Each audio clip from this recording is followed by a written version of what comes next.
Minimum జూబ్లీహిల్స్లో minimum 2000 maximum 4000 Jubilee Hills ఉప ఎన్నికలలో ఓటర్లకు ప్రలోభాలు 80% ఓటింగ్ సాధనే ప్రధాన లక్ష్యంగా ముందుకు పోల్ మేనేజ్మెంట్పై షురూ చేసిన ఆ పార్టీలు ఇంటింటికి తాయిలాలు ప్రకటిస్తున్న లీడర్లు తమ పార్టీ వీక్ ఉన్న చోట నగదు పంపిణీ బస్తీ ఓటర్లే వారి ప్రధాన టార్గెట్ ఇప్పటికే తొలి దశ పంపిణీ పూర్తి చేసిన ఓ పార్టీ నేటి నుంచి రెండో దశ ప్రారంభం రంగంలోకి ఇతర పార్టీలు సైతం ఒక్కసారి చూద్దాం.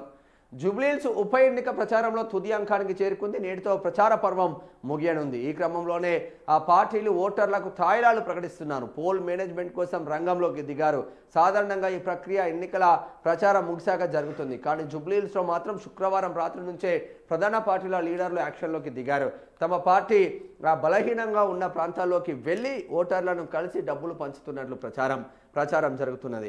ఒక్కో ఓటుకు కనీసం 2000 గరిష్టంగా 4000 పంపిణీ చేస్తున్నట్లు టాక్. అయితే ఎన్నికల సంఘం నిఘా ఎక్కువగా ఉంటుందనే ఉద్దేశంతో ఓ ప్రధాన పార్టీ ఇప్పటికే డబ్బుల పంపిణీ పూర్తి చేసినట్లు స్థానికంగా డిస్కషన్స్ నడుస్తుంది. 2000 నుంచి ఆదివారం సాయంత్రం ఎన్నికల ప్రచారం ముగుస్తుంది. ఆ తర్వాత స్థానికేతరులు బయటికి పంపేందుకు ఎన్నికల సంఘం ప్రత్యేక బలగాలను మోహరించనున్నది. ఈలోపే ప్రధాన పార్టీల డబ్బులు పంపకానికి తెరలేపినట్లు ప్రచారం జరుగుతుంది. ప్రధానంగా నియోజకవర్గంలోని బస్తీలపై పార్టీలు ఫోకస్ పెట్టాయి.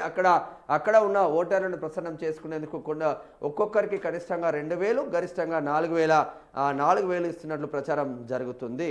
మరి నేటితో ఎన్నికల ప్రచారానికి తెర తుది దశకు ఏర్పాట్లు 11న జూబ్లీహిల్స్ బైపోల్ బీహార్లో రెండో విడత పోలింగ్ 14న కౌంటింగ్ పోలింగ్ ముగిసాగా ఎగ్జిట్ పోల్స్ విడుదల చేయబోతుందనంట.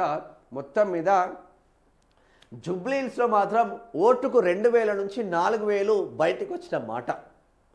కానీ మినిమం ఇజ్జత్గా సవాల్ అయిపోయిన పార్టీలకు ఇటు కాంగ్రెస్ కానీ ఇటు భారతీయ జనతా పార్టీ కానీ ఇటు బీఆర్ఎస్ కానీ ఇజ్జత్గా సవాల్ కాబట్టి కేటీఆర్కు రేవంత్ రెడ్డికి ఇక్కడ వాళ్ళు 2000 4000 కాదు అవసరం అంటే 5000 ఇచ్చడానికి 10,000 ఇవ్వడానికి కూడా రెడీ అయినట్టు సమాచారం అందుతూ ఉంది. ఇక రేపు రాత్రి ఎల్లుండి రాత్రి అసలాటు ఉంటుంది ఇక ఒక రేంజ్లో. ఇవాటికి లాస్ట్ 9 రేపు 10 ఎల్లుండి 11 ఇక ఇవాళ రాత్రి రేపు రాత్రి ఉంటుంది మొత్తం.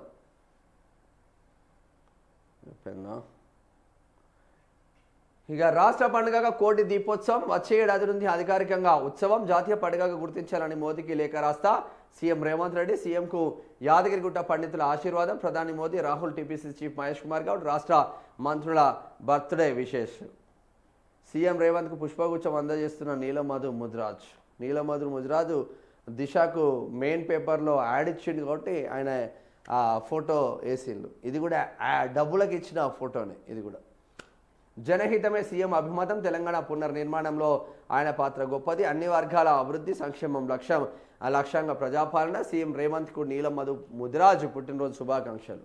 కంప్లీట్ పేడ్ వార్త ఇది. బీజేపీ చెప్పు చేతల్లో సీఈసీ. రాహుల్ గాంధీ ఓటు చోరీని ప్రూఫ్ చేసిన చర్యలు శూన్యం.